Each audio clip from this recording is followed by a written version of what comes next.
અને ભાઈ જયેશભાઈ, તમે તો બહુ જાણકાર પીઢ માણસ છો.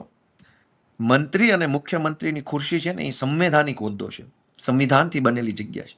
એની બહુ મોટી ગરિમા અને બહુ મોટું મહત્વ છે. પણ આ ભાજપીય કડદા પાર્ટીની સરકારે મંત્રી મુખ્યમંત્રીની ખુરશીને સંગીત ખુરશી બનાવી દીધી છે. શાળામાં સંગીત ખુરશી આવતી, 5 ખુરશીઓ હોય, દોડતા હોય 10 જણા. ખ્યાલ છે તમને? પછી ઓલું ડક ડક ડક ડક ડક ડક ડક વાગે અને ડક ડક ડક ડક બંધ થાય એટલે બધા બેસી જવાનું છે. એના હાથમાં આવી એની ખુરશી, સંગીત ખુરશી. આ ગુજરાતમાં અત્યારે સંગીત ખુરશી છે. દિલ્હીની સલ્તનતમાંથી શહેનશાહ ડક ડક ડક ડક ડક કર્યું એટલે 15 મંત્રી ઊભા થઈ ગયા, 15 દોડવા માંડ્યા. હવે કાલે બપોરે 11 વાગે ડક ડક ડક ડક બંધ થશે એટલે 10 જણા મંત્રી બની જશે અને 10 ઘર ભેગા થઈ જાય. ક્યાં સંવિધાન, ક્યાં હોદ્દાની ગરિમા, ક્યાં પ્રોટોકોલ, કઈ નહીં. પટાવાળા લેવલની ઓકાત કરી નાખીશ મંત્રીઓની. ડક ડક ડક ડક થાય એટલે ખુરશીઓ માંડે ડોલવા.